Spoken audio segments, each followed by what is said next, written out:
So it's very important for us to know what is our duty, to know what we should do, to know how we should do it. Very important. So we continue with our discussion. We have been on this topic since last week. Today is the second part of it. So let's go on.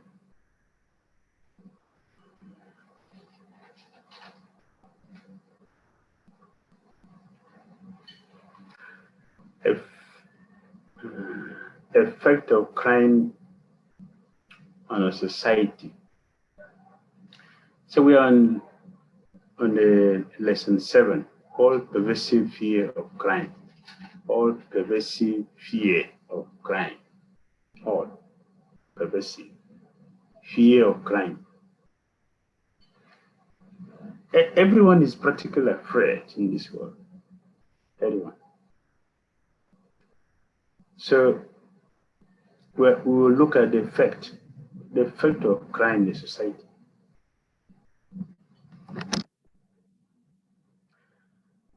Gurudev said, when criminals have a free hand to terrorize society, all relationships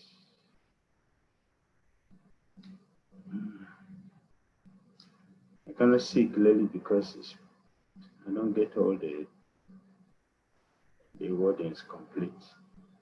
It is hiding. Yes, Gurudev. It's written here, all relationships suffer. I think the camera might be coming there, the videos. That is not coming. All relationships. After that, the remaining part is silly. Maybe you can reduce it, maybe. Yes, Gurudev. I'll just try.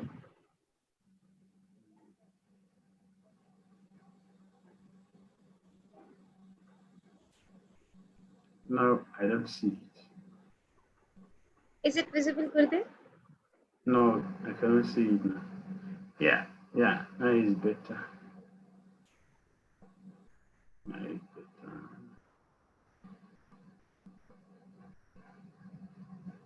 The last one is, all is complete. The last line is, this one is still hidden. Fearing to arrest.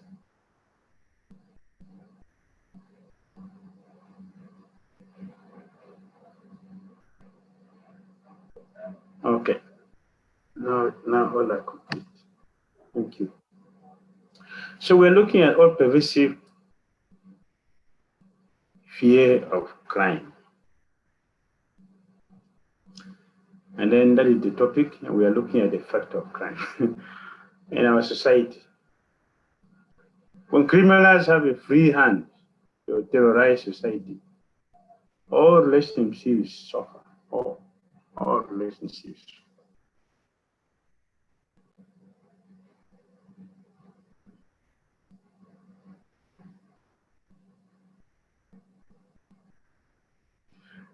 People are afraid to go out at a certain time in the night.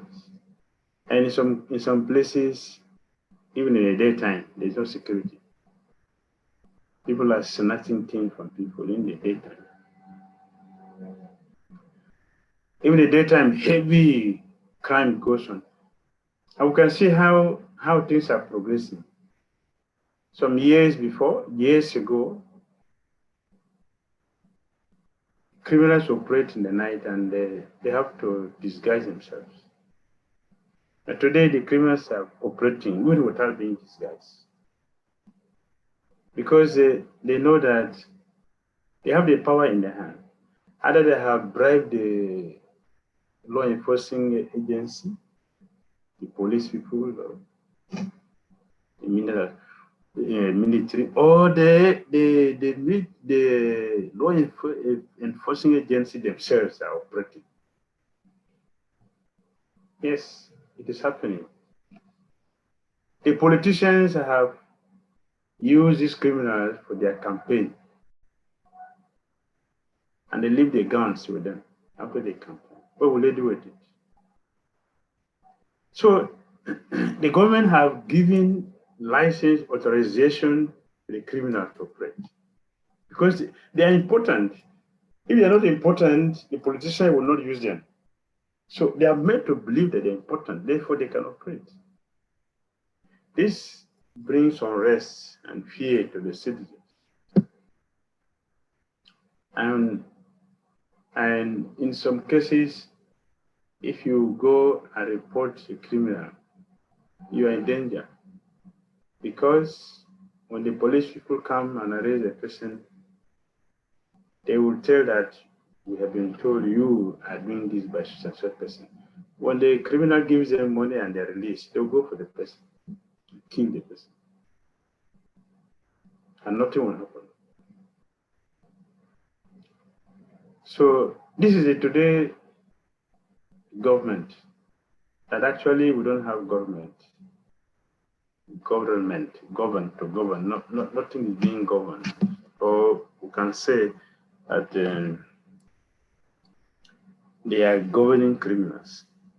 Actually, the root of all this criminal mentality is the sinful nature of the conditioned souls. And to facilitate that,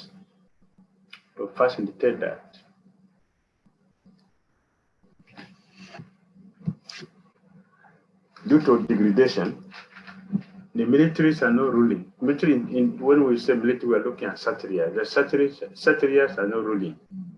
The civilians are ruling. Civilian government means what? What is civilian government? Shudra government. Shudra.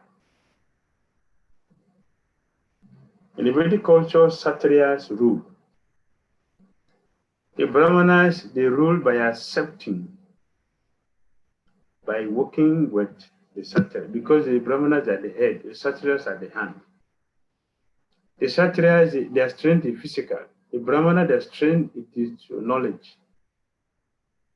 So Prabhupada said, when the Satrias and Brahmanas cooperate,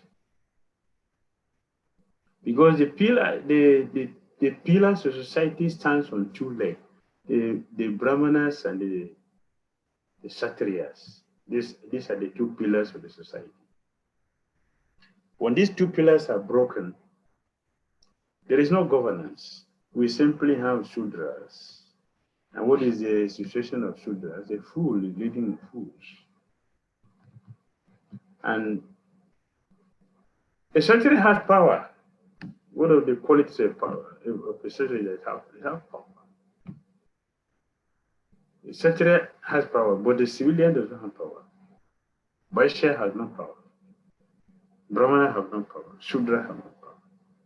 The Satrias have power. When the powerless are ruling, what would they rule? They simply expand the society of criminals. So when criminals have free hand to terrorize society, all relationships suffer. Everyone suffers. The citizen will not lead the government also will not lead the citizens.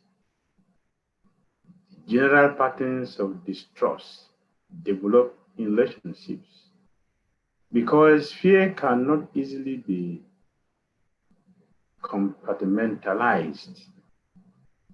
Instead, it becomes a vague undercurrent that affects every perception and interaction.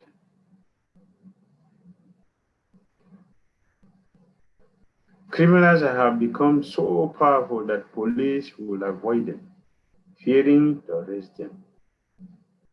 And in most cases, their weapons, the criminals' weapons, are more powerful than that of the police. They have more sophisticated weapons than that of the police.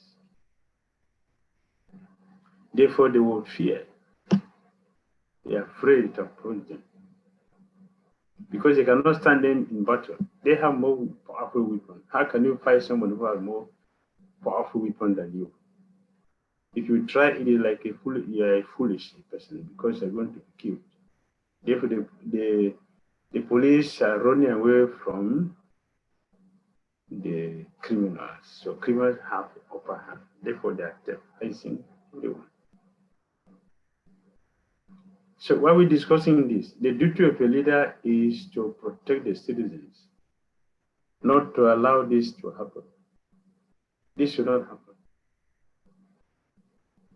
If a president, the leader, prime minister, or president, or whatever, cannot protect the citizen, then why is he there? Why is he there? Today, we have seen that people are becoming interested in power just to amass wealth, not to lead people. Therefore, there is fear, constant fear of insecurity. This is how the Kali Yuga came in. When the Brahmanas failed, the day the Brahmana failed was the day Sringi, when he caused Parikshit Maharaj. At the beginning of Kali Yuga. When the Brahmanas failed, they couldn't perform their duty properly again. They have no strength again. So the Kshatriyas revolted. Since the Brahmanas does not have the quality to protect or guide us again, therefore we shouldn't depend on them. They neglected the Brahmanas. Because the Brahmanas have fallen. They don't have the qualities. So the Vaishyas, they saw that the Kshatriyas have abandoned the shelter of the Brahmana because they have no quality. They also revolted. Why should we depend on the Kshatriyas who cannot protect us? There's no need to depend on them. Let us give up their shelter. So Brahmanas fell down, the Kshatriyas fell down, the Vaishyas fell down, and the Shudras also fell down. Now what is happening is what? Survival of the fittest. No quality. So the scripture declared, Kalo Sudra Sambhava. Everyone is Sudra. Everyone. We are all Sudras. In fact, we are not Sudras. We are less than Sudras. Less than Sudras. Because civilization begins from Shudra. Vedic civilization starts from Shudra. Now we are below Shudra. But the qualities of Shudra is very, very high. For example, Shudras are very, very loyal to their leader. Today, we don't have that loyalty towards our leaders. So we're not Shudras. We're not Shudras. Of course, in the beginning, when they failed, they started. We can say that, okay, now we are Shudra. But now, the progression of Kali Yuga has extended to the point where we are, that we are not Shudras. We are less than Shudras now. Therefore, we see that there is fear in all areas of our life. It's fear. A fear of losing the vote to the opposing party. A fear of losing our position. A fear of being killed by the opposing party. A fear of disease, a fear of sickness, this fear of not having money or losing the partner, the fear of calamities, confronting everyone. Why? Because we don't have leaders who are competent to lead, to create fearlessness. Krishna did that. Mahasujaha, do not fear. Therefore, devotees are fearless because we have this authority from Krishna. Don't be afraid. Yes. Yes. Because Krishna is capable. Don't be afraid. I'm here to protect you.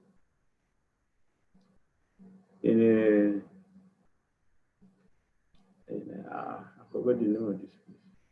Even in South India, we have a deity, one deity Lord Vishnu is standing there with the hand. And it's written there, Mahasuja. The verse is written, he's standing. Whoever comes today, Mahasuja, don't be afraid. So the devotees goes there fearlessly to take shelter. And yes, he's capable. And when we look at Krishna, what do we see? You see Krishna is very stout, very strong, very strong, very strong. Yeah, he's a chemical protector. Yes, when you look at Krishna's, although scripture says his body is so delicate, so soft like the butter, so soft like the lotus, and at the same time, this is a paradoxical situation we see in the scriptures. We discuss that in Six Upanishad. Krishna walks, he doesn't walk. He has no leg, he runs faster than anyone else. How is that possible? So here is somebody who is so soft, like butter, like the same melting gold, like a lotus, so soft that even if something touches, you can wound the person. At the same time, it's like thunderbolt. You can crack the head of a Arista. Oh, gorilla, vivid gorilla, Balam can smash his head. See Krishna and Balaram, they're fighting. Chanona and Mustika. They didn't use any weapon. Their hand, lotus hand, lotus, so soft like lotus, and they're breaking a thunderbolt. How is that possible? But it happens. Chanona and Mustika, their body like iron. If you shoot bullet, it will bounce off on their body. But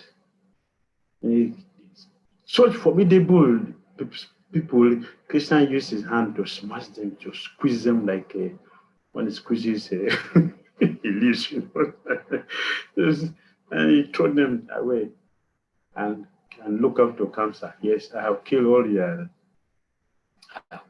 your soldiers. Yeah, that's me. So who is next? He invited us to come and participate in the wrestling match. So we are here now. So all your soldiers, they are finished. Who is next? Kamsa ran away. Krishna said, you cannot run anywhere because there's nowhere to run to. Because everywhere belongs to us. Everything belongs to me. Everywhere. So you are inside what our jurisdiction. So you cannot run anywhere. You drive, but Krishna showed you that you cannot run anywhere. And Krishna killed him also. Kamsa, his strength is enormous. A small boy, just small boy, effortlessly killed him to give protection to. And Krishna did all this, the killing of the most powerful demons as a child. Not as a big one, not when he's 125. You see, before 11 years, Krishna did it before 11 years. Krishna did all this killing, the most powerful demons. Why is he doing that? To show us that, Mahasuja, don't be afraid. As a leader. So when Krishna told us to surrender to him, he did it purposely. He is convinced of what he's doing. He's telling us. The leader should be able to protect the citizens, not to make anyone to have any fear, like Ramachandra. No fear of death, no fear of sickness, disease, no fear of anything, nothing, no fear. Everybody was confident. Only those who are sinful will be fearful.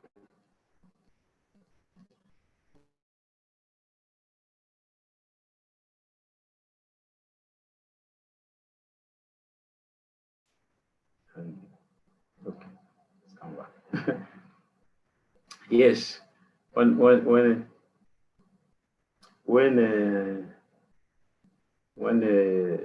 Ramachandra and the monkeys were fighting the powerful demons in Sri Lanka, what were they using? The demons were using heavy ammunition, heavy, poisonous, powerful weapons imbued with mantras, heavy weapons. The Vanaras were using mountains and the trees to fight. They were using their hand. What what do we learn from this? What do we learn from all this? And I saw something was amazing me during the fighting. Chanda was there, and the monkeys, the Kumbhakarna artists, Indrajit, and so many of the governors, brothers, and the sons were killing so many, were dying like anything. I was so worried. What? The Lord is saying this and not protecting these people. That was my mind. That was reading the Ramayana. The Lord is not taking care. Just see what is happening. These people are right before the Lord. I was very absorbed in it. I was feeling also that pain. After the battle ended, and Paramachana asked Sugriva, please take a boon because I'm pleased with your service. And Sugriva said, my dear Lord, all my people who died here, I want them back. Lord Ramachana brought all of them. I said, now I can understand. Yes, this is the Lord. This is the Lord. So from Lord Ramachana's side, from Christian side, there is no inauspiciousness. For a devotee, there's nothing inauspicious. So we are looking at leadership, and we are looking at the fear of the citizens. So how does that connect with us? As leaders, it is our responsibility to be sure we are giving shelter to our dependents. Disciples to feel confident, sheltered, under their spiritual mastership. And leadership. We should be confident. We should be confident that yes, we are protected by the philosophy we are getting, by practical demonstration, practical, not just speaking philosophy. Oh, you are not the body, so you have headache. Does you have headache? Oh, you're not the body. Don't worry about that. This is nonsense. This is not leadership. This is not philosophy. It is demonic philosophy. We should have a practical, Gurudev mentioned, practical demonstration to show the citizens that we care. We love them, not just philosophically, but action, because he love in action. Love in action. Yes. So devotees will feel sheltered, they feel protected, they feel confident. In that way, when the citizen feels protected, they feel satisfied. Our leader loves us, our leader cares for us. They can take any risk to serve the specialist, to serve the leader. This is what we saw also with Japanese. Japanese are different from Americans. The Japanese feel that is Americans who made the survey. They wanted to make a research. Why these Japanese are succeeding more than Americans when Americans seem to have more facilities, more intelligence than the Japanese. So they discovered that they were 2004, 2002. They made a survey and they discovered that the Japanese are succeeding because their leaders are taking care of them, and therefore they consider that wherever they are working, that is where they are getting their maintenance. Therefore, they will make sure they put in their best to make sure that the movement, that the company, that whatever they're working stand for them, which is not the same with Americans. Whatever goes is all right. If you feel comfortable, it's okay. Don't care for anything else. So commitment of the citizen to the leaders is very important. And that will happen when the citizen sees that the leader is confident in protecting them and giving them shelter. naturally they will have affection. Except there's someone who is, would I say, so to speak, a condemned person. Otherwise, will appreciate. A normal person will appreciate the good thing that is being given to him or her. All right. Deterring crime. Item number 8, lesson number 8. Violence, which is both the cause and effect of crime, has become part of daily life. Building more prisons is obviously not a long-term solution. This is a very powerful insight and statement. Building more prison house means what? We are not looking into the real issue. We're not looking into the real problem. Just like building so many hospitals, we can say it's an advancement, or we're making facilities for taking care of people, but it is more important for us to guide people to become sinless, so that not that we are not just expanding hospitals and consider it, yes, a success. Oh, see, we are making progress now. We have so many doctors. We're training so many doctors. We have so many hospitals. It's not advancement; it's degradation. Advancement would be that we are training people to become sinless. If we are sinless, there will be no sickness. And then there is no need for so many hospitals. Which means what? We are giving more facility for people to die easily, to die faster. So in the same way, building more prisons is not a solution, not even a long-term solution. It's not a solution. Because we are making the nation criminals. So when all the citizens all go into the prison house, whom are we going to manage? Whom are we going to rule? Whom are we going to guide or rule in the community? So all the citizens are becoming criminals. And we're very happy building prison houses for people. It's not civilization. Violence is what? Which is both the cause and effect of crime, has become part of daily life.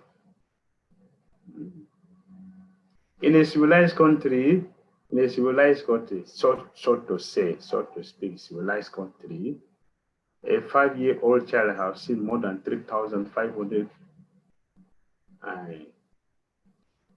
do you call it?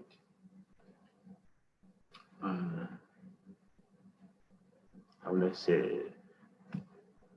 Criminal movies or disastrous movies, or how do you call it? Horrible movies, horror movies, not horrible. They say what I'm looking for. Violent movies. It is shown regularly. So what are we expecting from the child? 5-year-old child already seen more than 3,500. We are building criminal mentality or creating hostility in the people. But we are thinking that it is a civilization, or we are educating people, but actually it is not education. We are projecting violence to people. Yeah, violent movies. Yeah, that's what I'm looking for. Violent movies. A 5-year-old child have experienced more than 3,500 to 12,000 violent movies. So what are we doing for this child? We are creating violence because this is what we are building the child with. What do you think it would be like in those days in India where children, 5-year-old have seen more than 3,500 Mahabharats? Ramayana have been to the temple 1,000 times. What can we compare the both? The difference is very, very big. The difference is very big. A child have been seeing the deities on a regular basis, seeing people praying on a regular basis, see people worshiping on a regular basis. They are being exposed to holy places on a regular basis. That was the culture before. What was happening at that time? People were more peaceful. They were less hospital than today. There were less crime those days than today.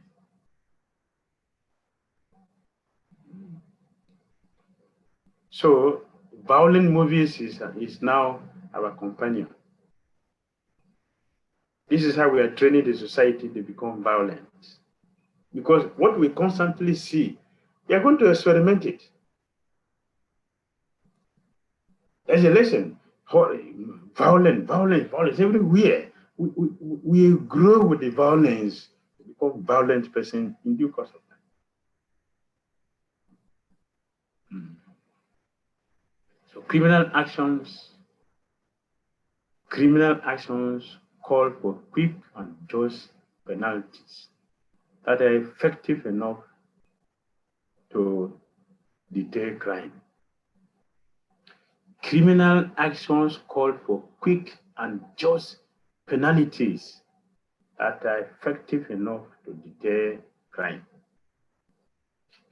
Gurudev has explained before that when in a community, in a city, in a country, where criminals are not punished, or those who are breaking the laws are not punished,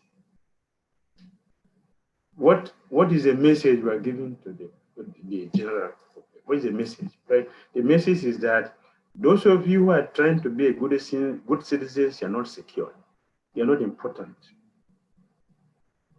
Whereas those who are criminals are important. Therefore, don't waste your time to become a good citizen. Just join them. In the same way, in our movement, I'm talking about education movement. In our movement, if a devotee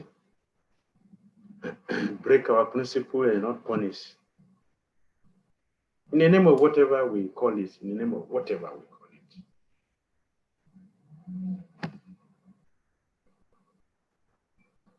we are not doing the devotee any good. We're also making our society important.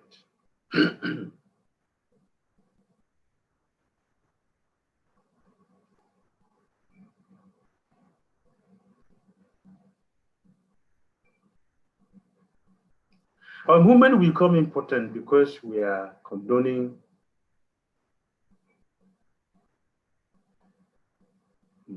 ungrateful people who does not feel any composure for doing something wrong.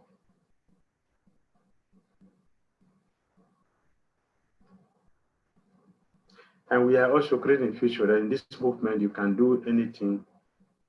There's no problem. These things are just there. It's not possible for not to do it. So we don't do it, not a problem. When the criminals are punished, it is a great message that this should not be done. And anyone who does say also be punished.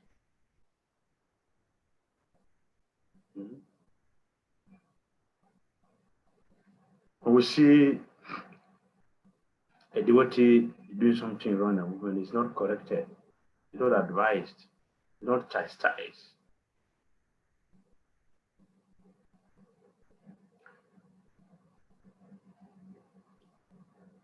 We are opening a very big channel for Maya to come It's already coming. And we can see the effect. Some people are put in a position, they're stealing money, and all the notices are seen, but they cannot report. If I report, I'll be thrown out of the movement. Because he has other big people who are supporting him. What is happening outside is not happening.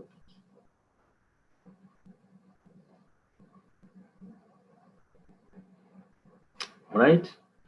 It is important to recognize that not all crime is a result of greedy, selfish, or deliberately harmful behavior.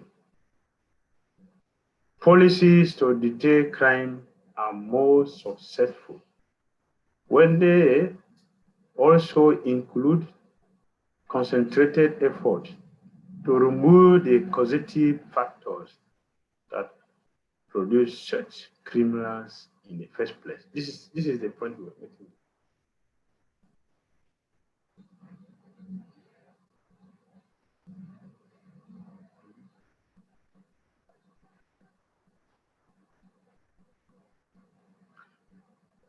Some people are stealing because of situations. For some, they have the nature. Some people have the nature of being thieves. So we have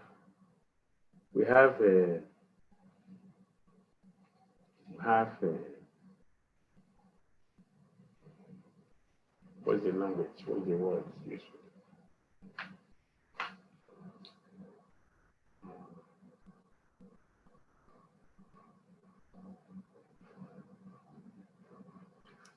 There are two types of criminals.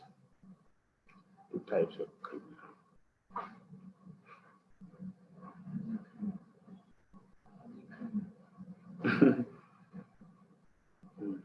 Yeah, you can say hardened criminals. Yeah, soft-core criminals, hardcore criminals. Yes. Now, what I'm looking for is we have a sincere criminal, sincere and dubious criminals. Sincere criminal. What is the difference? The sincere criminal, if you catch him, he will leave the thing for you and run away. But the hardened criminal, if you catch him, he will kill you. Therefore, they carry guns so they can do that.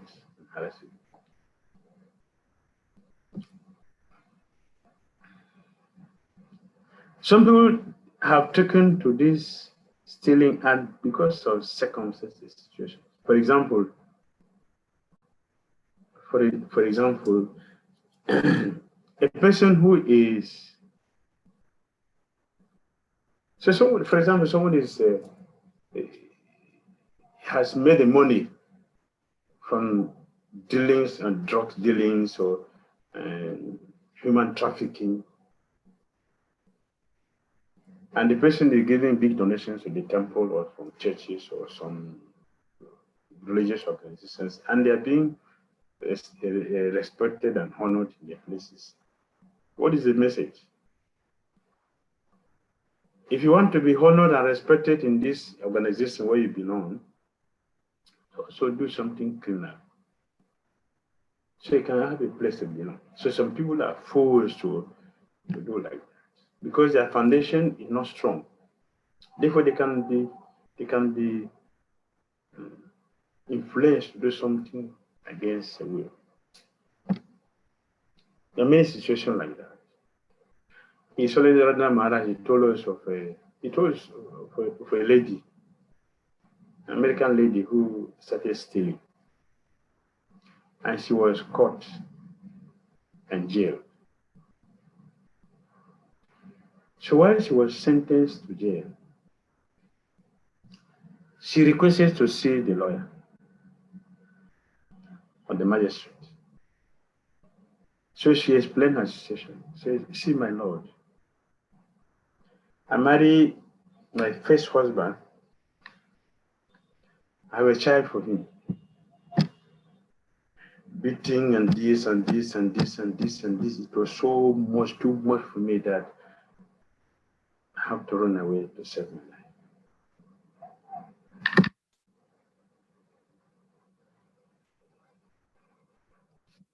After some time, I got in again into another man, my second marriage. Also have a child, the same situation in a different way, so much problem that I have to leave. Now I have 2 children, but no father, no job. What should I do? To maintain the child, I have to steal. And now that you jail me, those children are hanging in the street, suffering. What will they do? They also become criminals. I'm jailed not because of my stealing, but I'm one person here. There are 2 also there. They're going to do the same thing because they have no means to survive. So will you prefer that we increase the number or should reduce the number? The magistrate released her. Her stealing was circumstantial. Some situation. They say the police say victim of circumstance. A victim of circumstance. Victim of circumstance. So if you, like we mentioned before, if we try to help people cure this is sinful seed, the seed of sinful desire in the heart of the living entities, the crime will go down. The crime level will go down. When an American police reported their situation to Papa, so Papa told them, I can help you remove this problem. I can help you if you can support me. If you can support me, if the government can support me, I will train people to become godly. If 50% of the citizens, 50% of any country, the citizens, 50% of any citizen in the country becomes godly, the crime will also go down drastically. But they didn't come forward because they were thinking, the chanting Hare, how will that do something to change? They do not know that the heart has to be changed. If the heart is purified, then the tendency to do sinful things will not come. That is how the crime will go down. Suppose 50% of any country, they are all chanting Hare Krishna, keeping to follow regulated principles. How will there be crime in that country? Everything will go down. But people do not know this. Therefore,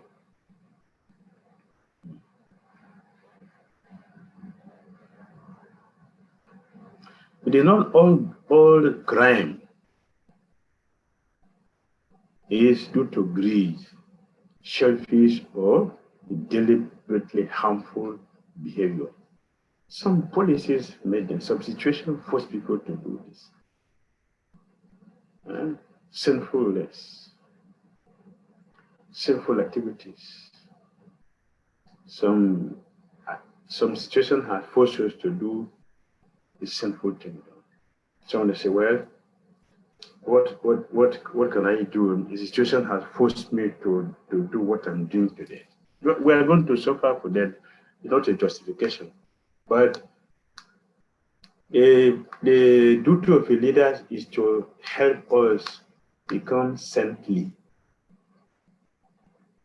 The Prophet said, our duty as a manager is to make sure we are leading people to come to Magarati every morning to chant our session and every morning put the Holy push and do our service. That is perfect management.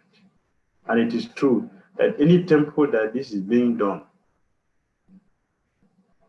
you have a very healthy temple, a Krishna conscious temple. Very healthy Krishna conscious temple. Where every devotee is chanting their 16 rounds regularly. It is management. We're leading people to chant this, to do our duty. That is leadership. The leaders are there to help us do our duty. The Brahmanas are functioning nicely, Kshatriyas are functioning nicely, Vaishyas are functioning nicely, Shudras are functioning. This is management, this organization. The Prophet said, with intelligence, will be successful.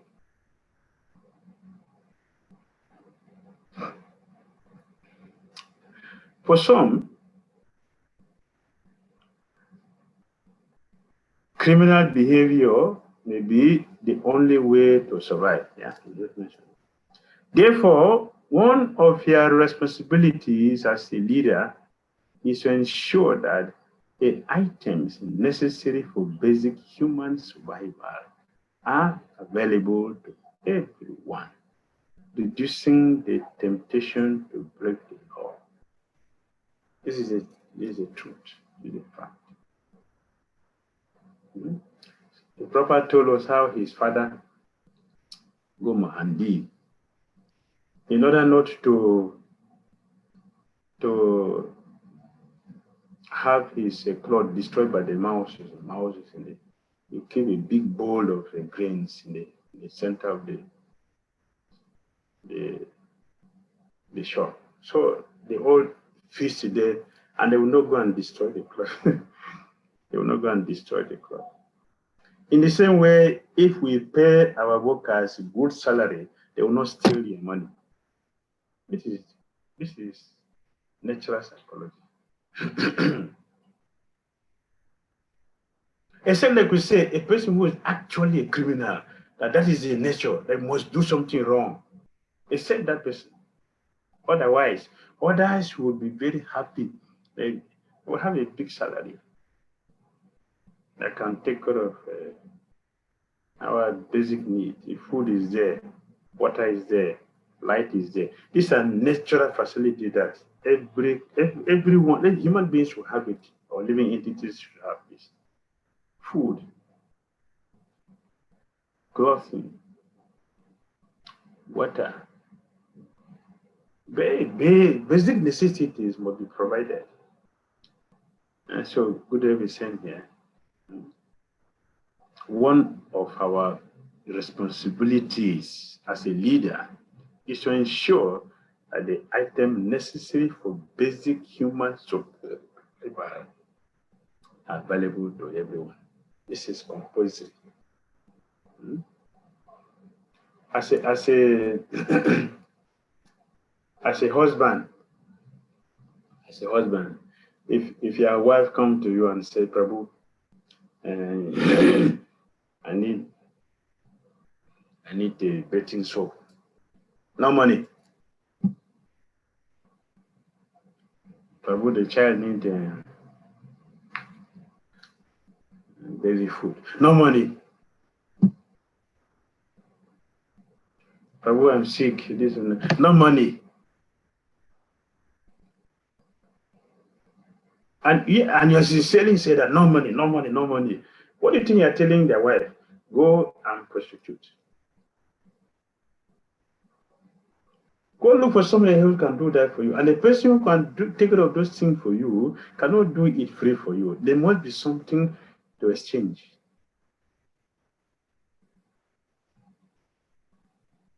A temple person is telling the devotee in the temple, no money for prasadam, no money for your health things, no money for your doji, for your sari, no money for... We are making the devotees insecure. Everyone will become insecure and fearful. And when one is fearful and insecure, we are not going to give you our best.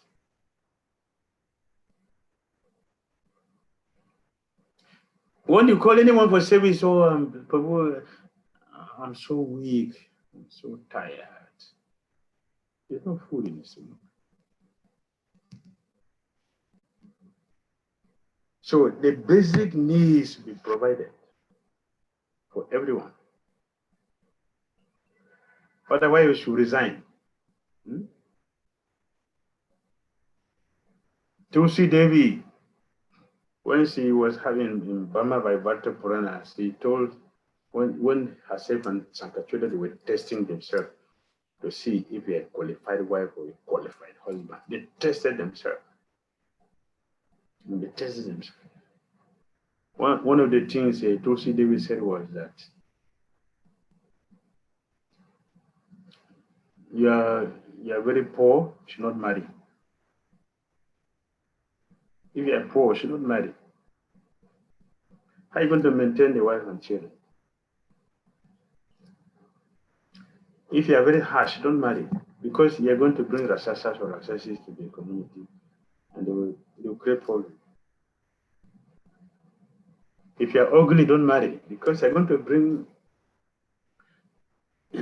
children who are not just ugly in the body alone, but the heart is also ugly. They won't take to Krishna consciousness. They will become a devotee.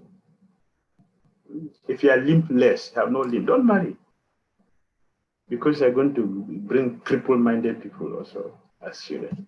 They will be criminals and torment people in the society. Tulsi Devi is speaking this Sanka children. And the Brahma came, they said, what is this both of you are doing? What is it? Both of you are qualified, competent. See, they don't have competent to just get ready. Just wait now. Yeah, those say they are tested this issue. The strength of my husband. I want to know if he's educated in Krishna consciousness. Otherwise, I will marry a fool who doesn't know anything about Krishna. That's why I tested you. So Brahma said, this is enough now. Get married. And he waited him. Everything is in our scripture. Everything is in our system. In application is important. When you do Bhakti Shastra, one of the points to make is personal application. Personal application. That's the most important thing. You can load all the scriptures in the head, but personal application is important. Without personal application, Lord is useless. It's a load on the head. It's a load. And we're going to become a problem in this community. Both parts.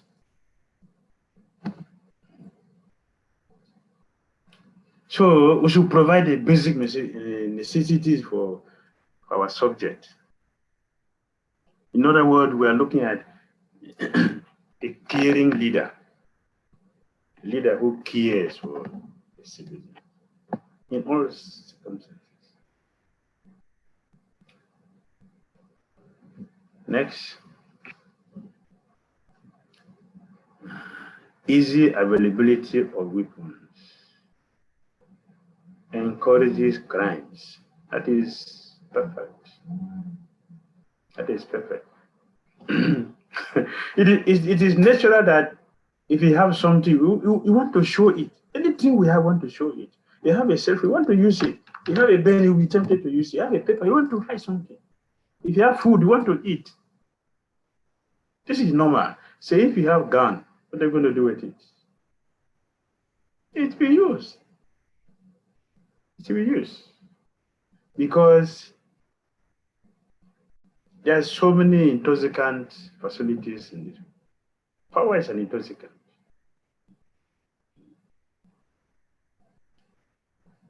One contributing factors to crime in the United States and certain other parts of the world is the easy availability of guns. No matter what leadership position you occupy. Highlight. You can develop the courage to support policies that reduce the number of weapons available to the public. That's it.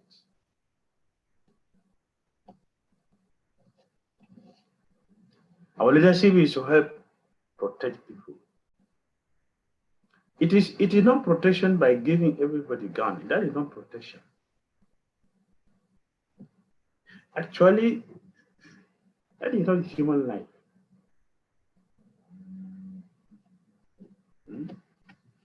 That is not human life.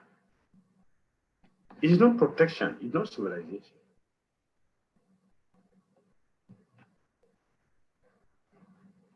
If you give a knife to a baby, to a child, is that healthy? To give a knife to a baby? A baby has a nature. It's a baby. Baby is a baby. Even when Krishna himself appeared as a baby, he behaved the same way we do here, of course, in the spiritual level. But this mentality, the system is the same. You give a knife to a baby, what will you do? You put it in the mouth. That is normal. The baby don't go to take a knife and walk into the kitchen to go and cook. No baby is going to do that. Even it's Krishna, even the Supreme Person of God, he's not going to walk to the kitchen to cook. Krishna didn't walk to the kitchen to go and cook. He would go to the kitchen to disturb his mother cooking. So if you give gun to criminal, what are we going to do with it? I'm going to shoot you. You do something I don't like. You're going to shoot me. So it's a competition. Who will shoot one first? That is what is happening. I'm smart means that I want to cheat you before you cheat me.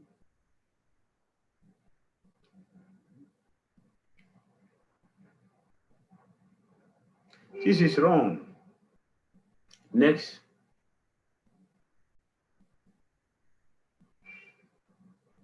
Leading by examples. Use your leadership position to set a positive example. Yes. We are leaders to set a positive example. We are leaders to set positive example. As mentioned in the Bhagavad Gita, whatever action a great man performs, common men follow. And whatever standard is set by exemplary act, all the world pursues. Let's set example. Give everyone Bhagavad Gita. Hare Krishna. Give everyone Bhagavad Gita. This is what Prabhupada did. He demanded to see Mahatma Gandhi. Prabhupada demanded to see. What is it? And he has a list of the things he want to do. One was, everyone must chant Hare Krishna before we start our day. Everybody must end her life before by chanting Hare Krishna mantra.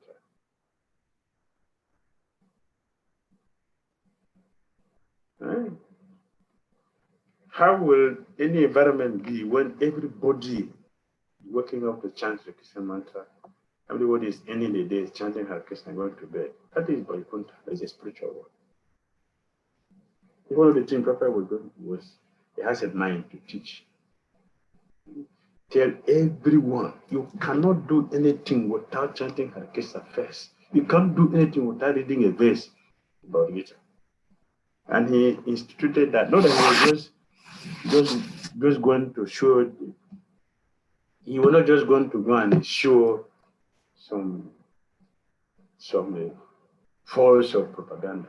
No, he in his society, this is what he established. Every day Bhagavad Gita, every morning Bhagavad Gita, every night Bhagavad Gita. Papa said, of course, this day is not followed by many temples. You don't see this happen. But this is what Prabhupada established in the beginning, in his movement. Not in the beginning, in his movement. Prabhupada established this. This is the standard. In the morning, Bhagavatam, evening, Bhagavad Gita. He was introducing this, he was going to introduce this. But fortunately, he was not. Just like in America, they didn't accept to teach how to remove crime.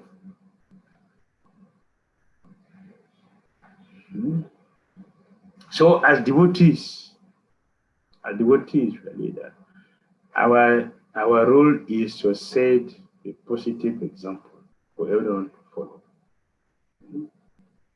Everyone wants to follow someone who is in the front. I remember, look at the whole world. Look at the whole world. If a leading personality, a famous person, shave his hair this way, everybody will follow. If he dress, buy a new trouser and cut it into for the knee, for the back, and wear it, everybody will go and buy a new jeans, very expensive, and cut it and wear, move in the street and feel complete. Because someone who is leading is doing that. Everybody will start following that. But if a leader If a leader shave the head and put tilak, put on sari, put on dhoti, such change education, not many people will follow. You know, not many people will follow this one. But if you're a criminal, everybody will follow you. That is a fact of Kali Yuga.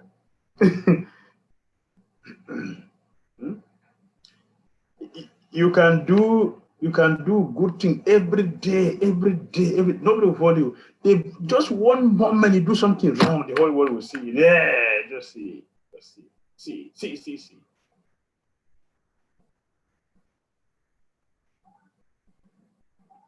But we should show by example.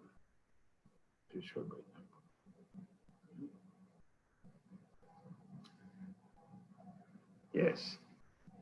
A leader who is strict about deviant behavior creates an atmosphere of trust and displays respect for others, who naturally reciprocate in a loving way because they feel protected and valued.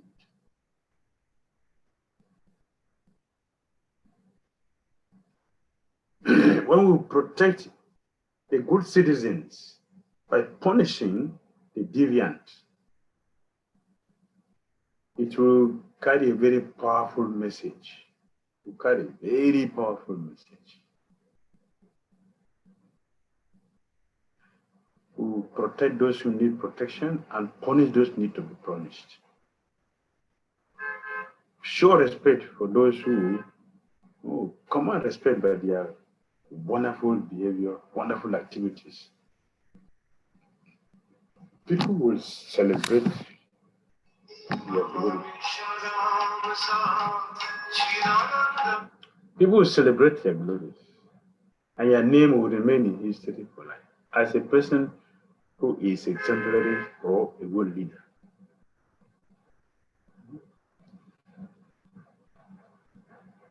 Yes. Next.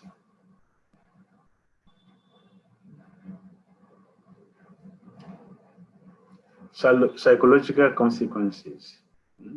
Denial of basic human rights. What are the consequences? Denial of basic human rights. When human needs, our basic needs are not provided, our rights are not appreciated or are not respected. What are the consequences? The denial of civil and human rights is a worldwide phenomenon. For example, we have Holocaust,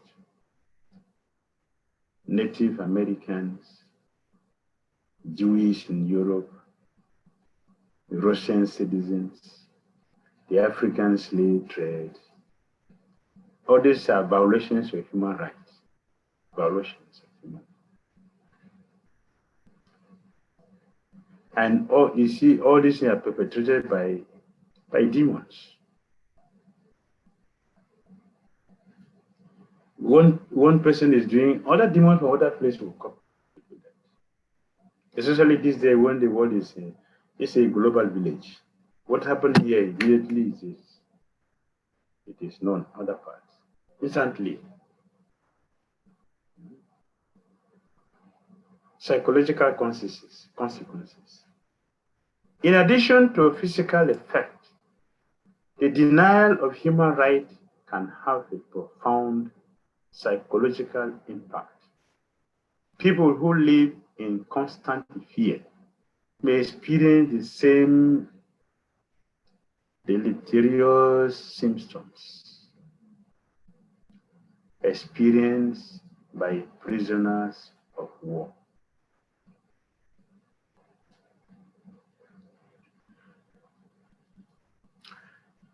And people who live in constant fear experience the same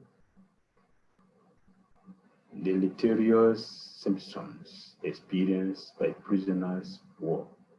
There's no difference, it's just the same. The same thing.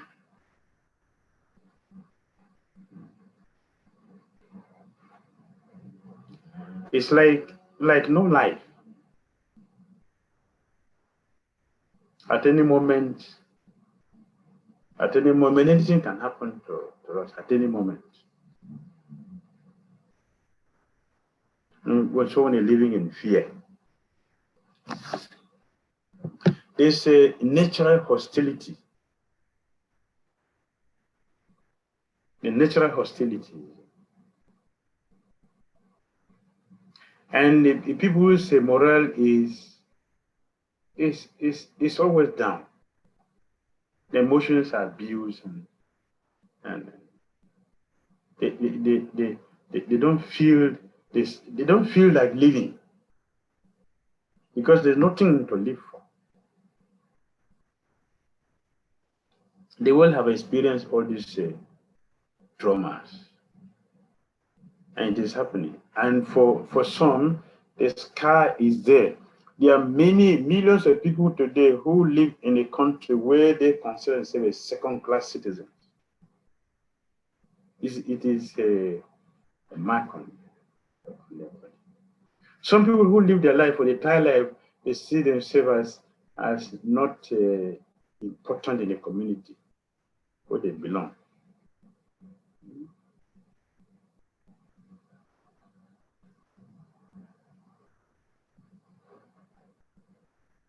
And this is happening in different places. Like adulterated Varnashram in India. How do you call it? Adulterated Varnashram. It's caste system. And this is tormenting so many souls, and it's creating a lot of havoc. Like in blacks in America, they have a eternal scar in their body. They won't feel complete. I consider second class. Oh, due to demonic leaders.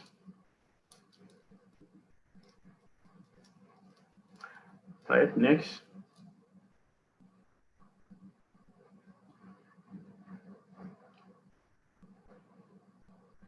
The role of a leader. Ultimately, as a leader, you can accomplish the highest material and spiritual goals when you receive strong support from those you lead.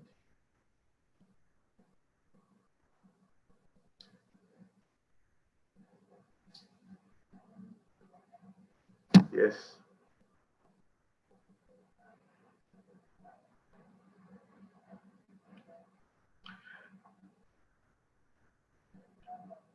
A leader is not considered a leader himself. A leader is considered a leader when he carries the citizens along and the citizens are supporting his leadership.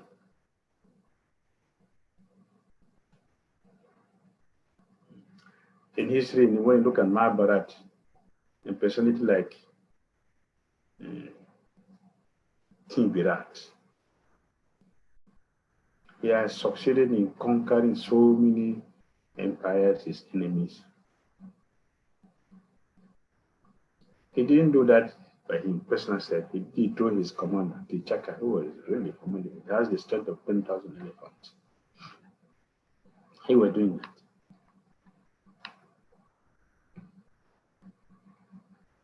So when we cut the citizens along, we help them, they will be happy to reciprocate. They give in their best. When they give their best, because they trust us and they see that we care for them, they're going to sacrifice. They can go to any extent to make sacrifice.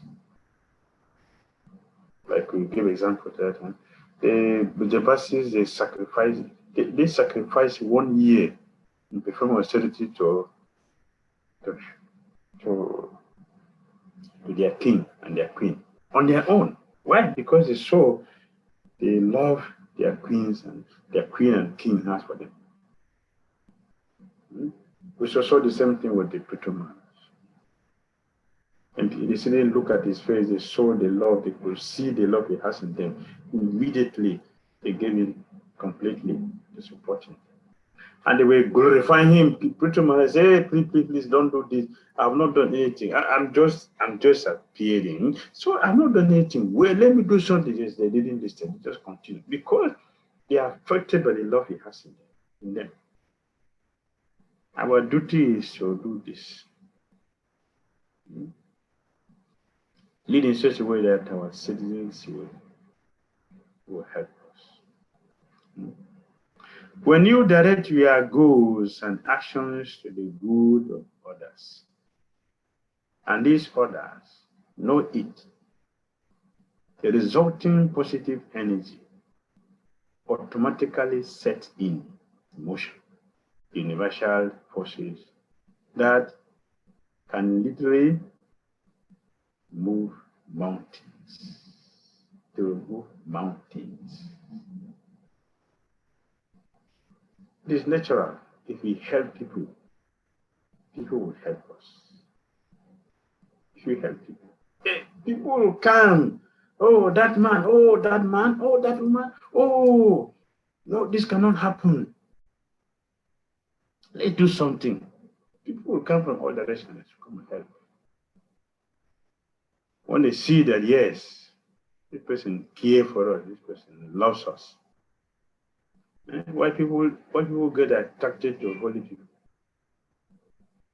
Because they see this holy person has our interest in his heart. Oh, this person loves us, this person cares us. Magnet would attract iron, not wood. Magnet will not attract wood, it will attract iron.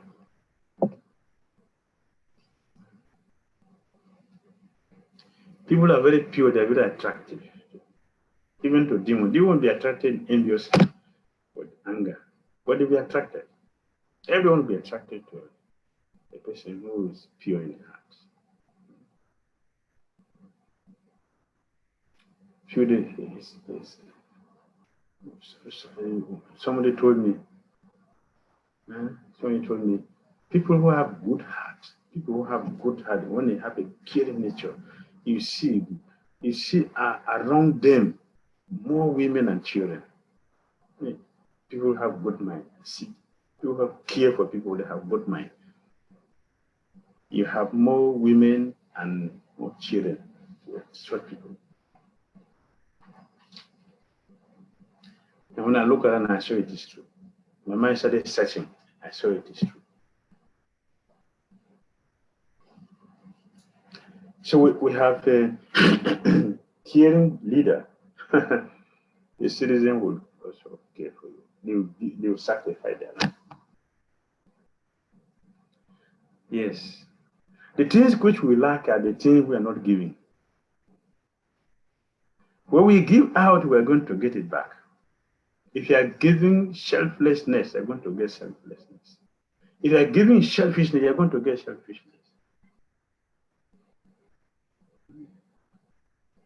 If you are giving a lot of people, are going to give love. In Spiritual Warrior, Gurudev mentioned that people are waiting for people to love them. They will never get anybody to love them because that is not the principle. The principle is that you should love people, then people will love you. Just like if you want money, you should have some little money in your pocket before you can go and meet someone to give you money. If you have no money in your pocket, you want to ask for money, you don't get. You should have some money in your pocket first. When you go to meet somebody, I have won a contract, 10 million. So I want you to help finances. The first thing the person, if an experienced business person, or a person who is successful, he loves you, going to ask you, after this, how much do you have? After the money they ask you, how much do you have?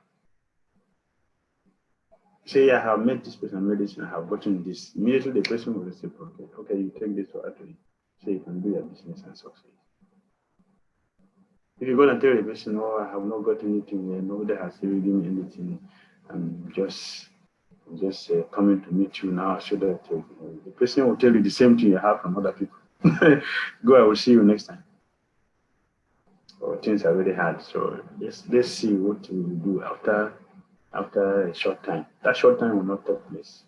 Because the person is not confident in their ability to execute the contract. If you are a serious person, and if you're a serious person, you should have something. It's okay, now act to it. So it becomes something. Yes. Next.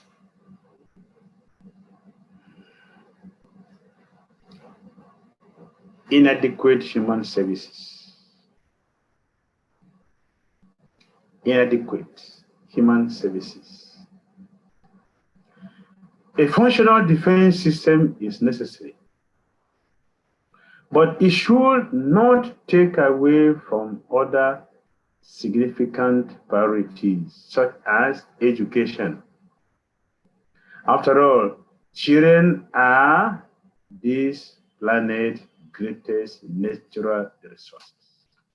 And the future depends upon how they are cared for now.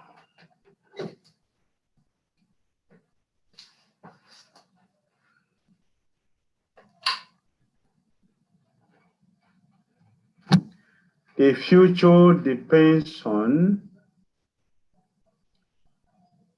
how they are cared for now. The other day we were mentioning our tomorrow is known by today performance. What we want to be tomorrow, it is known by our performance today. So if we want to know our future, the first thing is to see what is our present activity. What is the quality of the children we have now? It's our future. So the future, the defense is not about how much ammunition we are producing, how much money we are spending in ammunition, but how much money we are spending on health and education of especially the children, which are our future.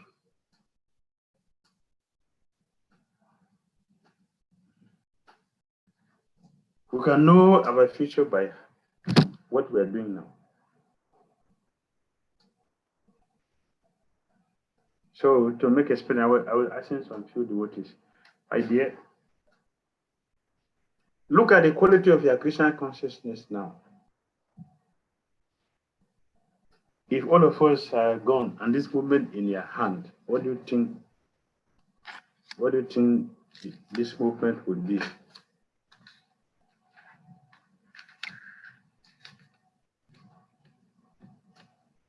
What do you think this movement would be? What do you think will be the future of this movement? If this movement is in your hand today. Some years ago, in a GPC meeting to demonstrate this in the GBC. So all the Gurukul boys and girls were brought to the GBC office. And all the GBC men, women, we all shifted from our chairs, we all went back. And we sat all the children on the chair. We sat all the children on the chair. All of them sat on the GBC chairs. All of them. They didn't know why they came inside. But when they sat there, the idea was to show the future of the movement belongs to the children. And how we train them now is most important. It's very important. They are the future.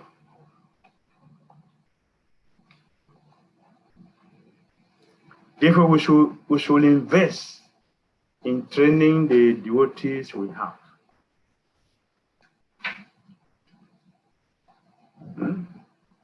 We're having discussion the other day, and I was contributing my own contribution. As leaders, if we don't train if we don't take care of the old devotees, And we tried to put interest on a new devotees alone.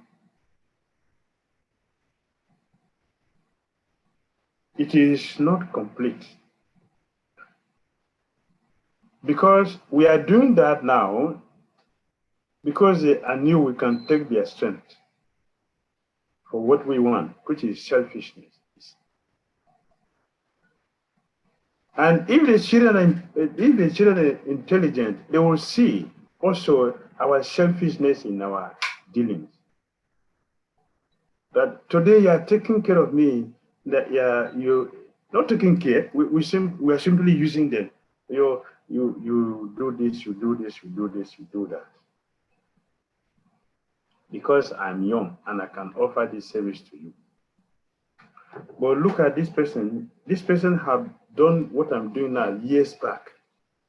And I'm seeing that you're not taking care of this person. An intelligent person will see, today you are doing this, tomorrow you're going to do that also to me. Therefore, it is important, very important for us to take care of those who have sacrificed their life in this movement. That also will give a powerful message to the children today that yes, as they are taking care of the old people, they will also take care of me because I have made a sacrifice in this world. This is very important.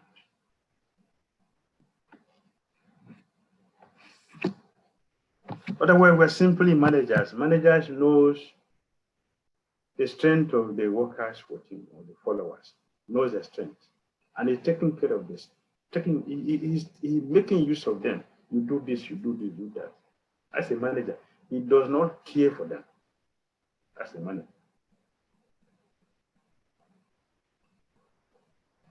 A leader is different from a manager.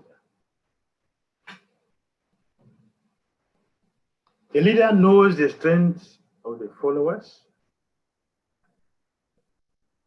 He uses them perfectly, not only for the movement, but for the citizens themselves. So he cares for everybody. He cares for them. A leader cares when the devotees or the city needs something, he will do it.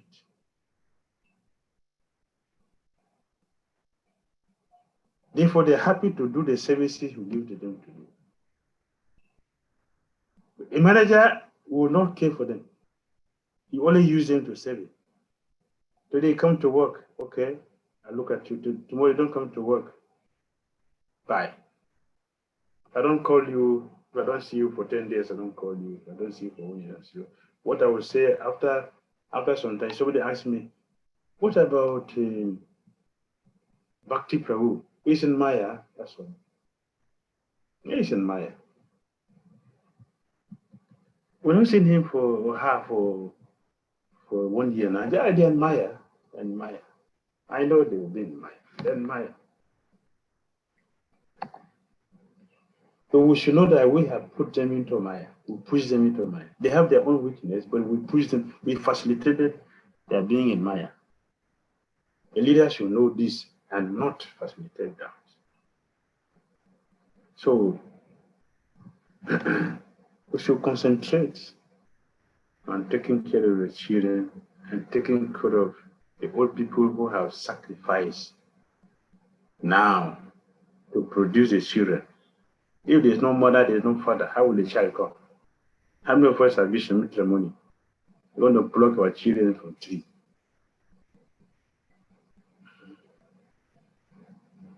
In history, there's only one person who can produce that. For Brahma, who's going to also create this fundamentally. How many people are Brahma?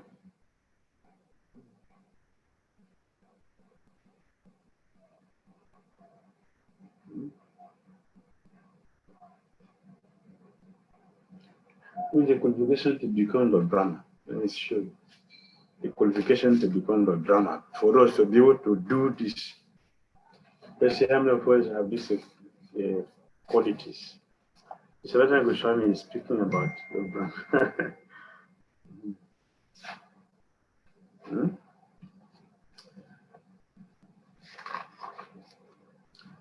Yasha Loka Chandish Chidra Swadharama Charalishtaya Madadi Rahitae Sadibir Labhyate Satajana Madi. This is Brihad Bhagavatamrita, chapter 2, text 50, text 49. Sanatana Goswami gave the purport. Brahma's character is exalted, and his glory and his planet glorious.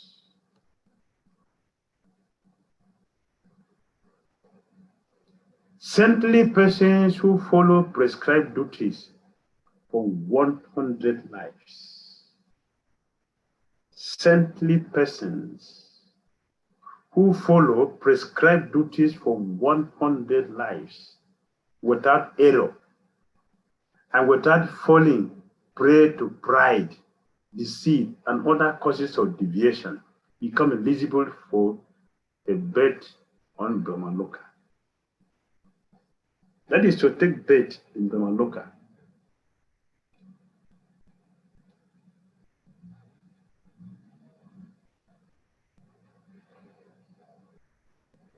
As Lord Shiva says in his instruction to the Pachetas, Swadharama Nishta Sata Janvagiri Puman Irin Chatameti. A person who executes his occupational duty properly for 100 births become qualified to occupy the post of Brahma.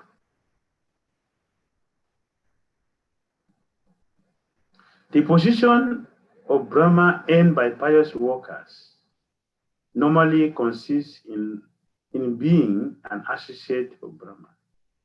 Receiving a universe of Brahmas of one's own to rule is much, much more rare. So it's not easy to come to that. So majority of us are going to follow the normal process. Therefore, it is important, very important for us to respect the elders, the leaders, mother, father, brahmanas, spiritual leaders, cows, sick people. Take care of them and take care of children, because, and the children also should respect, because that is a natural way of a human being. Next.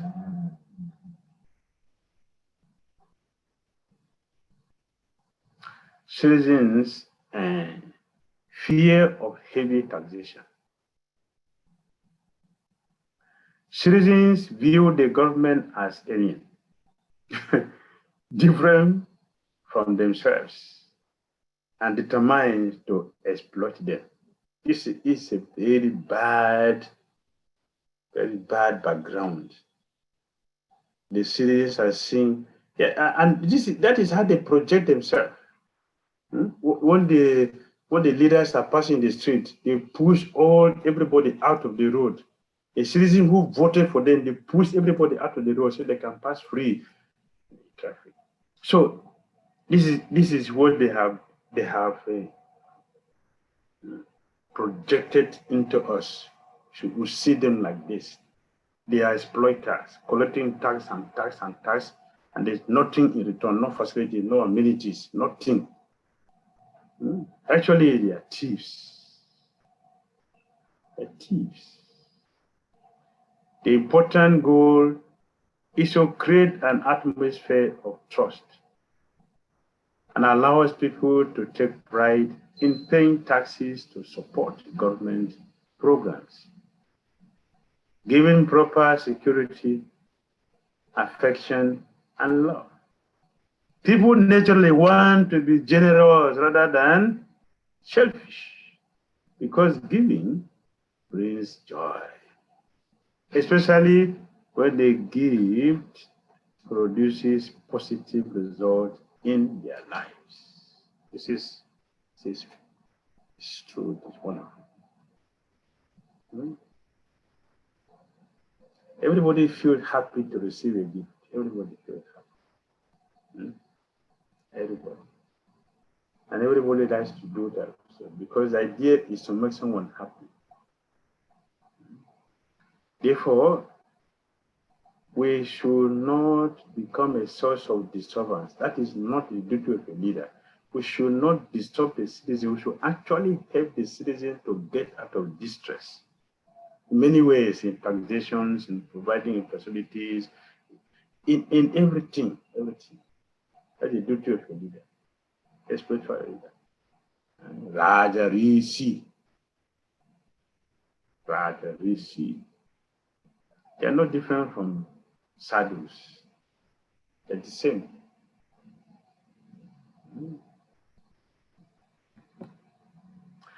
With a proper level of love, giving in the form of taxation will not be viewed as an imposition. We don't have this kind of leaders today. We don't have this saintly governance. We don't have it, it is missing. So everything, it is the problem. Everything is a problem. So the problem we get from the problem we get from the citizens is because the problem we are giving to the citizens. So a good leader should not give problem to the citizens, we lead them so that they also will not give us problem and lead us nicely and support us in our leadership. So that everybody becomes very happy. This is what we have seen with Iran today, other great personalities in history. Paramachandra, Dasharat Maharaj, Yudhishthira, Parashara Maharaj, all of them. Srila Prabhupada. All right.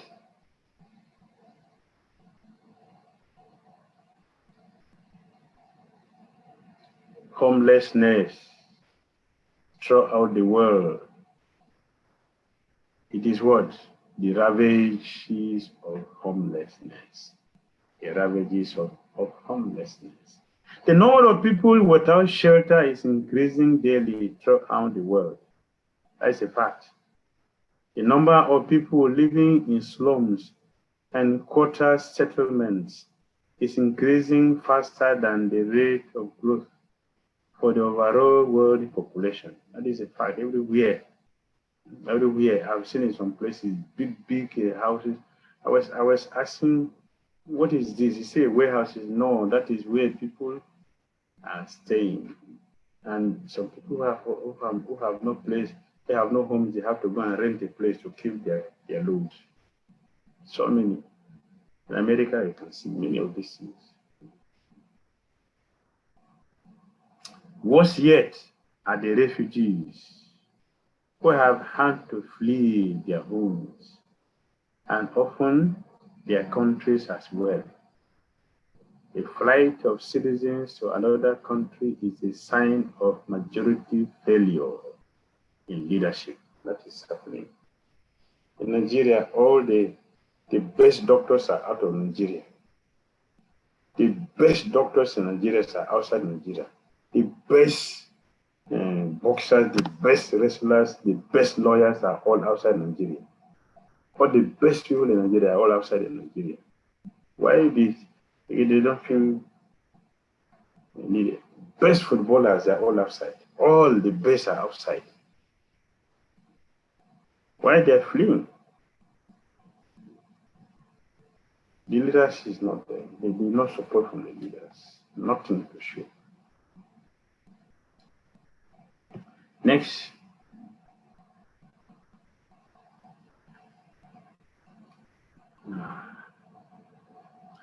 Your responsibility as a leader is always to act in their best interest. When leaders protect those in their charge, even in the face of mistakes, and confusions. People will stay where they are because they know the leader is working on their behalf. On the other hand, when their fears are roused, people will retaliate or flee, both dangerous situations for a leader. When too many people rebel against government or organizational policies, the government organization becomes stable. That is happening. We can make it. We can make it practical in our movement. The devotees are leaving our temple because of insecurity. Now, due to insecurity of not having the amenities for their maintenance. And not just the church, the material where this is happening. The temple people are not secure. The same situation will take place. They will leave to a better place. They will run to different places. It's our duty to provide what is necessary and help people to become secure. Otherwise, we are going. If the devotee leaves our place, how are we going to lead? We'll be unstable. We have no pujari, we have no cook, we have no sankirtan devotees here. What will happen? How are we going to lead? Difficult. So this homelessness, both spiritual, both physical and both spiritual. So we can make people homeless when they can feel comfortable in our environment, in our temple. They want to go to different place because they're not secure. Our duty as a relay is to make this possible. Next. Hallmark of good leadership. Hallmark of good leadership. Consider those whom you lead to be your family. That is straight. Although a family always has problems, disputes, and confusions, like a caring parent, you can consistently create order out of chaos, being determined but loving and providing adequate security and protection. The point is that when devotees see our sincere effort, when they see we're making effort, but whenever there is difficulty, they will perceive it. And when we are selfish, we are tyrant, we are just for ourselves, they also will perceive it. Even if there's no difficulty, they will see it, they will run away. So when we lead people exactly like we are leading our children, this is the most important thing in Lord Machanda. It's not just because of his being the supreme that is loved. It's because of his interest in people that make him exceptional. If you are compassionate in your leadership, you will not cause anyone to suffer helplessly or run away. When you make every possible effort to provide the proper protection for others, you are deeply loved and protected in return, and will surely be praised even after you leave this world. The good people, they prefer their name. Such leaders have a profound impact on others and make their mark in history. That's most important, very important. It's a leader. Next. Hare Krishna, Krishna Samasunda Tiga. The Prabhupada Tiga. Questions, comments? We have a few minutes. Dear devotees, in case you have any questions, you may please raise your hand on Zoom. Or you may also type your questions in the chat box.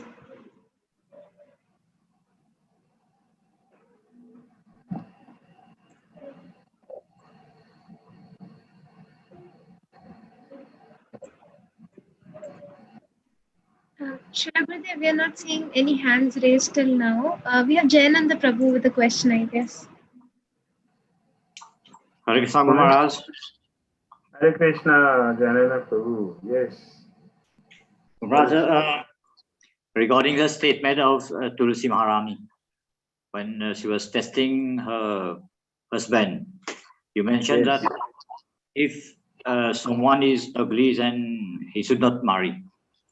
So Yes. the question is, when we are saying ugly, does it mean the physical appearance or is it ugly in terms of character? I mentioned that the ugly don't necessarily on the body. Our heart is also going to be ugly, but not going to be devotee. Yes. Devotee whose heart is pure, even if the body is ugly, to be attractive, become attractive. What is attracting is the purity. The Prabhupada says is the force.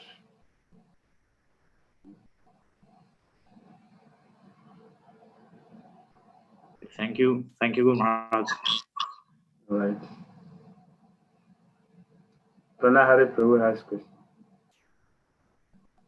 Hare Krishna Maharaj. Hare Krishna Maharaj. Hare Krishna. How are you, Maharaj? Very good. Very good. Okay, thank you, Maharaj. Nice, very nice lecture, and thank you for a lot of inspirational quote you have mentioned in the lecture. That is very nice, and we learn every Friday something from you. Maharaj, my question is that are we also criminal not bringing people to Krishna consciousness? I'm sorry. Can you repeat? Sorry. Repeat your question. Maharaj, my question is that yes. Maharaj, my question is that are we also criminal not bringing people to Krishna consciousness? If we are criminal, bringing people to Krishna consciousness? No, are we also criminal not bringing people to Krishna consciousness, because there are so many people in the world, we are not able to preach them, and they do the material activities. Yes, we are. We are. Srila Prabhupada said in Bhagavad Gita, chapter 13, text, chapter 13, text 8.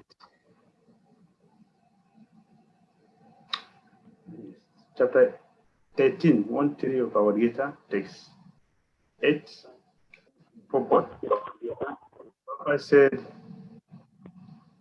non-violence does not necessarily mean harming someone.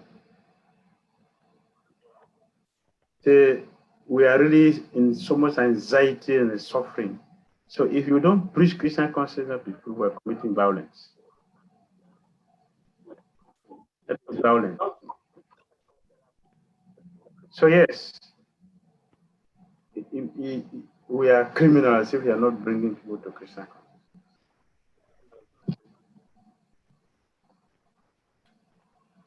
We are so hard-hearted. We're criminal. Hard-hearted, they can do something injurious to somebody without feeling. It's a criminal. Can kill you and take your property. It's a criminal. Because I don't have heart.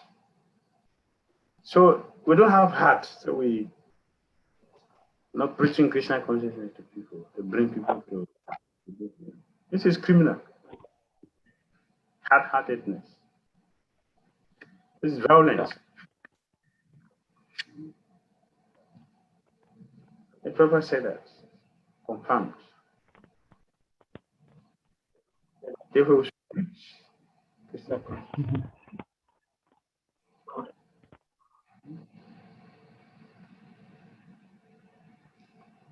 Yes. People are suffering. Yeah. But the Maharaj said, he said also the same thing. But when we look around and see what is happening in the world, we should ask ourselves, all of us should ask ourselves, what are we doing to help people? What are we doing?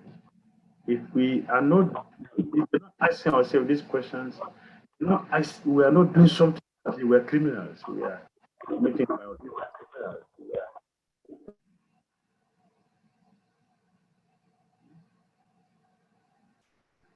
All right? There is one more question I have, one more question.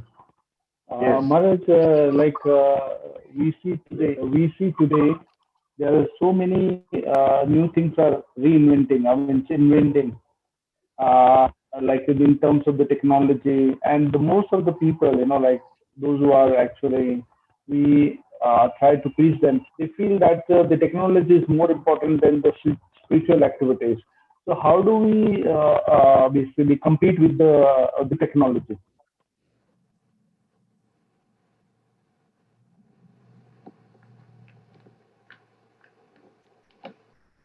Hare Krishna. That is big ignorance. That's ignorance. Okay. Material thing depends on spirituality. Everything depends on spirituality. Just like our body, what is the importance of this body without the soul?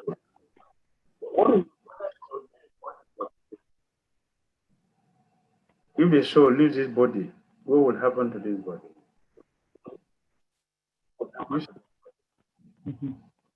100% useless. So material thing depends on spiritual thing. Not that spiritual thing depends on material thing. It's ignorant.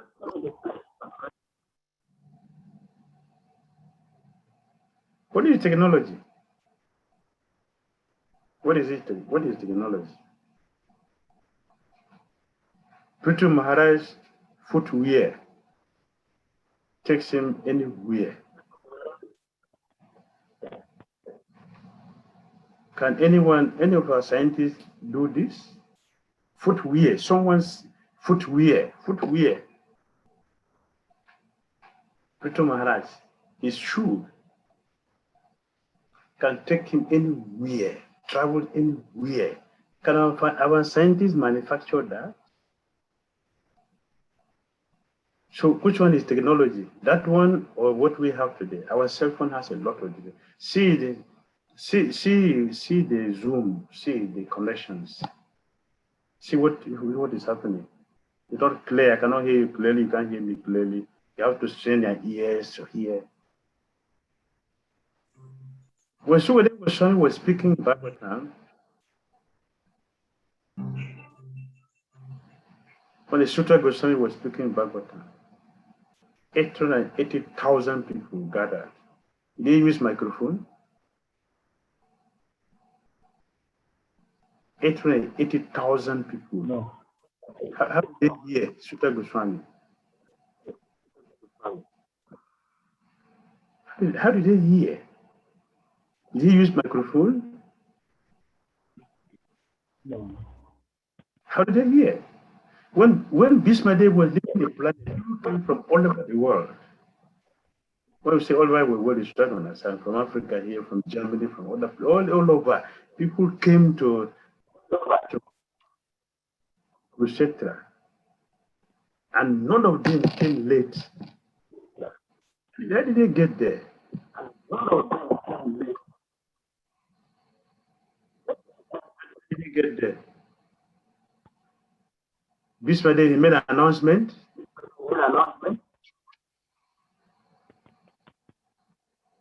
I'm asking, Bhismadev, did he make any announcement? I'm leaving the boys out. No. I can give my last instruction. Did he make that announcement? No. How did they hear? How did they hear him? How did they get to know? How did they get there? The spiritual connect. So is that technology or do we are in technology?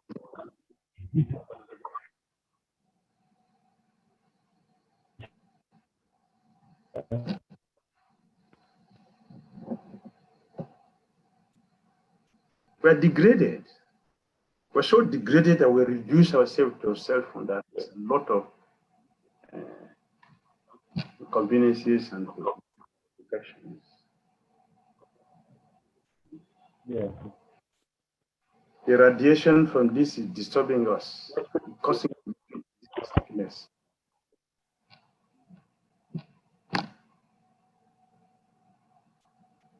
Even though we don't know what is happening. Therefore, devotees are making something to contract us. See, has this to contract the radiation so it can be normal.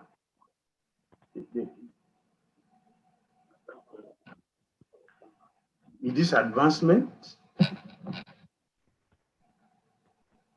Make something which is advancement? No. No. So all of them are sitting there, 880,000 people were sitting there with a cell phone to hear. Today we have a big program, 2,200 to 2,000. Everybody will use and such and such, a Hindi language, this channel, and a Marathi language channel. Do they use that thing there? Do they use it? Like Swami was speaking. Russian language, this is the channel. No. Bangla, this is the channel. Hindi, this is the channel. Do they use that there? Should have Swami was he distributed that to this audience?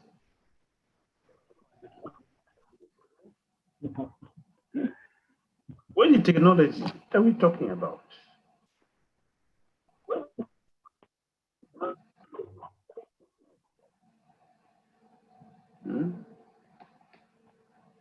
Srila Prabhupada said, those days you can train pigeon. A pigeon, you can train pigeon. The pigeon can take us to.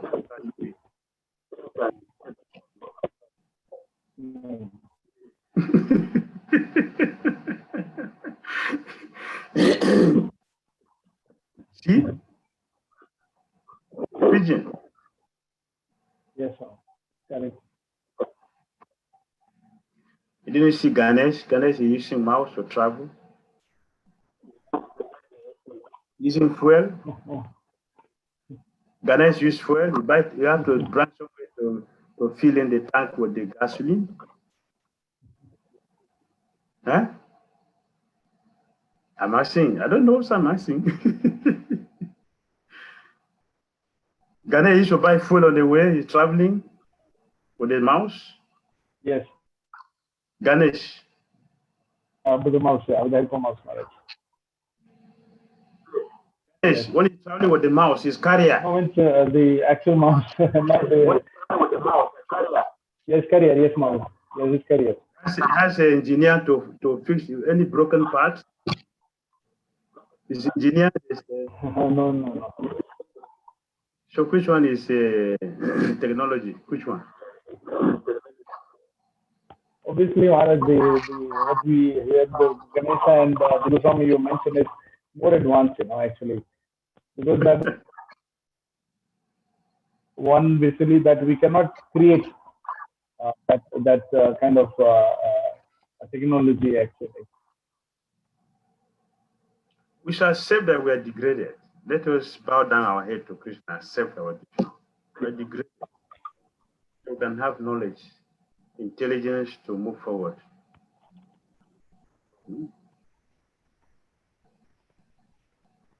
Yes, Maharaj. So for me, I will consider those days the technological age than today. Yes, true.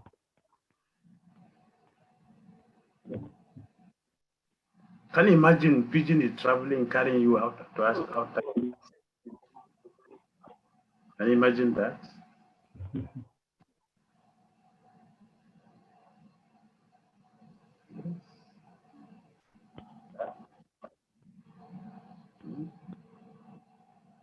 If you climb on a mountain, you know. Climb on a mountain. then you are going to talk about taking you somewhere. What is that? What is that? But you see, Ganesh use that comfortably, no problem. Travel everywhere he likes. All right, next question. Srila Gurudev, we have a question from Bhakta John. Oh, Prabhuji, you have a question? Dr. John, what is the question? Hare Krishna Maharaj, thank you for the opportunity. Yes, earlier on in your submission, you made mention of in the government service. Some of us that are in the government service, there are a lot of things that you see and know definitely that this one was create and share. Now, when you find yourself in that situation, what will you do? Sometimes, is it Krishna arrangement that you have found yourself in that institution? But there are a lot of battles when you end, you see not say anything. What will you do? Will it affect your Krishna consciousness? Thank you, Maharaj. Thank you for asking. So, what would participate in it? You should not participate in it. Let them do it on their own and suffer the consequences. But we should not participate. Because you cannot stop them. Because it is their way, you cannot stop them. You can advise them, you can tell them this is wrong, but they will continue to do and they will hate you. So what we can do is not to participate with them. So leave them.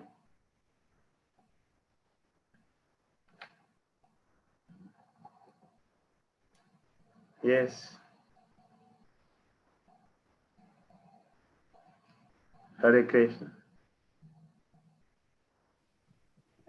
Srila Gurudev, we have one last question from the chat box. If we have time, Gurudev. Yes. This question is from Bhakta Akua. They are asking that Hare Krishna Guru Maharaj, I offer my humble obeisances to you.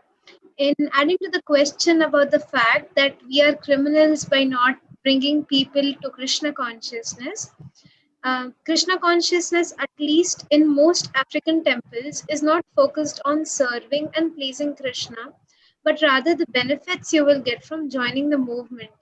So a neophyte comes in and gets whatever they need and leave. So, Srila Gurudev, this is the question. Yes. Yes, that is we call the unfortunate unfortunate situation that many people don't understand what is Krishna consciousness,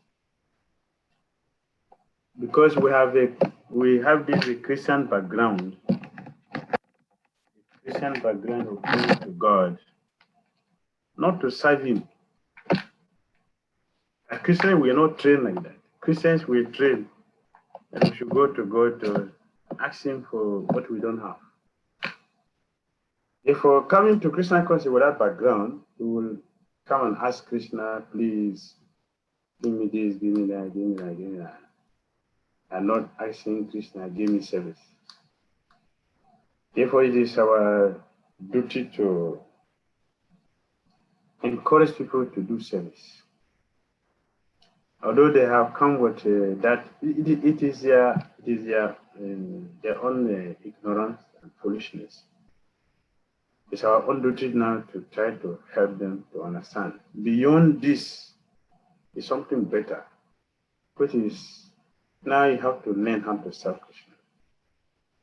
And by serving Krishna, what is making us to suffer now, Krishna will take it away and give us